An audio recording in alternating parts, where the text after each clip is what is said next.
Okay students, మనం ఈ వీడియోలో గ్రామర్ పార్ట్ చూద్దాం, వ్యాకరణాంశ చూద్దాం. అందులో భాగంగా మొట్టమొదటి మీరు తెలుసుకోవాల్సింది ఏంటంటే, మీకు ఇంగ్లీష్లో తెలుసు కదా పార్ట్స్ ఆఫ్ స్పీచ్. తెలుగులో ఏమంటారు పార్ట్స్ ఆఫ్ స్పీచ్ని? భాషా భాగాలు. అలాగనే హిందీలో వాటిని శబ్ద భేద్ అంటారు. ఏమంటారు?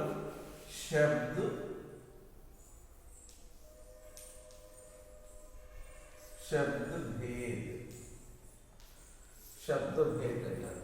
ఇవి ఎన్ని రకాలు అంటే శబ్దభేద్ ఎన్ని రకాలు అంటే 8 రకాలు. చూద్దాం. ఒకటి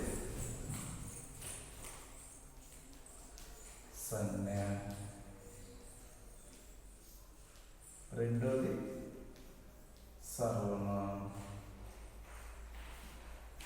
3 విశేషం, 4 సంజ్ఞ సర్వనామం విశేషం, క్రియా,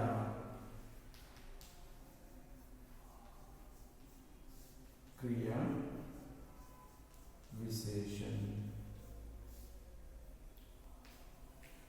6 समुच्चय बोधक, 7 संबंध बोधक, 8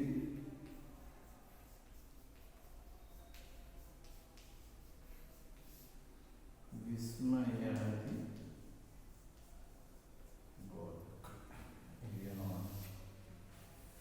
శబ్దభేదం ఏంటని చెప్పాను, 8 రకాలు.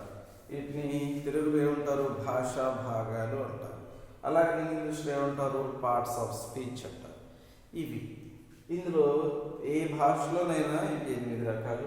మొదటిది సంజ్ఞ, 2 సర్వనామం, 3 విశేషం, 4 క్రియ, 5 క్రియా విశేషం, 6 సముచ్చయ బోధక్, 7 సంబంధ బోధక్, 8 విస్మయాది బోధక్. సరే, ఇప్పుడు మనం వీటి గురించి ఒక్కొక్కటి మనం డీటెయిల్డ్గా తెలుసుకుందాం. అందులో భాగంగా ఫస్ట్ వన్ ఏంటయ్యా? సంజ్ఞ గురించి చెప్తున్నాం. సంజ్ఞని హిందీలో సంజ్ఞ అంటారు, తెలుగులో కూడా సంజ్ఞ అంటారు. తెలుగులో ఏమంటారు? నామవాచకం అంటారు. ఇంగ్లీష్లో దీన్ని ఏమంటారు? నౌన్. సరే, ఇప్పుడు మనం దీనికి डेफिनेशन చూద్దాం, పరిభాష చూద్దాం. హిందీలో संसार में किसी भी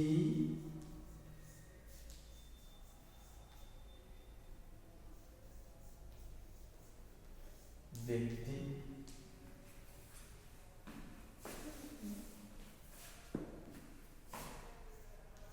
किसी व्यक्ति वस्तु स्थान और भाव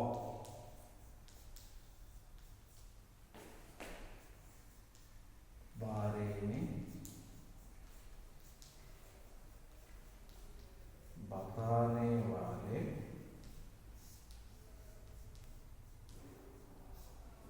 शब्द को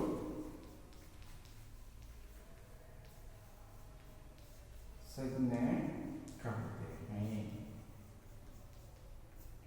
उदाहरण కూడా చెప్తాను. ఉదాహరణ రామ్, లక్ష్మణ్, మేజ్,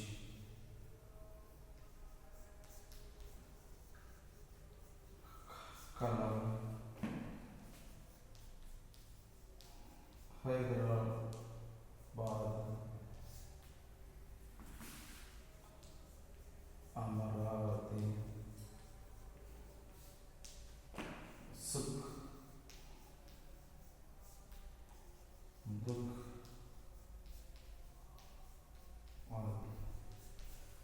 సరే నేను చదువుతున్నాను చూడమ్మా.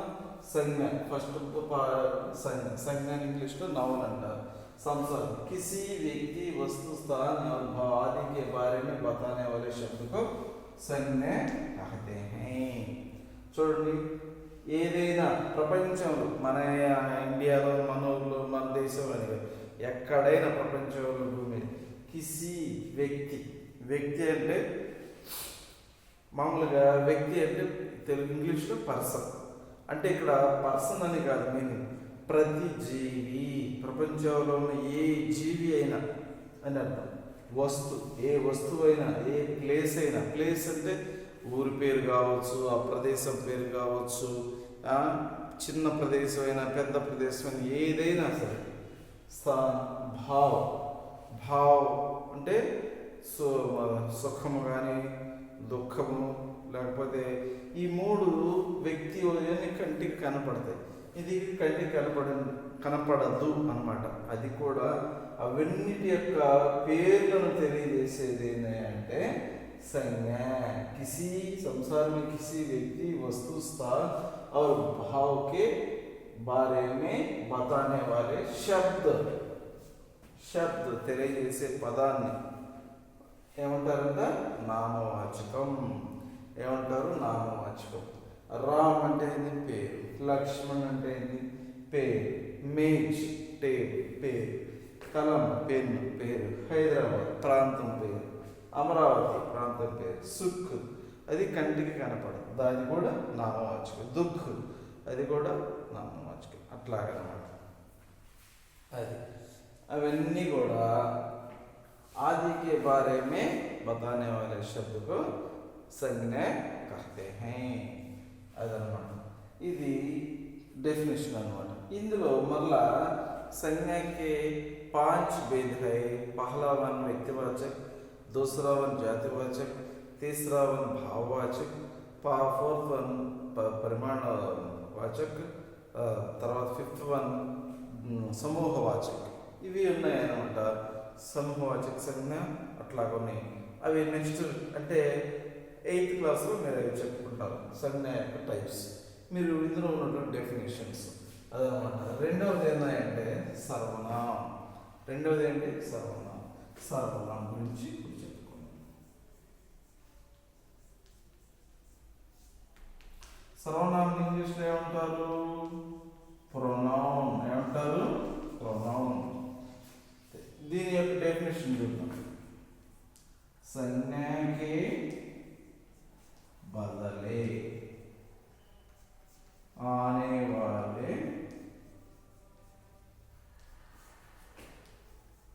शब्द को, संज्ञा के बदले आने वाले शब्द को सर्वनाम कहते हैं. संज्ञा के बदले आने वाले शब्द को सर्वनाम कहते हैं. अदर संज्ञा के బదలే అంటే ఇన్స్టెడ్ ఆఫ్, బదులుగా. నామవాచకానికి పేరుకు బదులుగా వచ్చేటువంటి వర్డ్ని సర్వనామం అంటారు. ఉదాహరణకి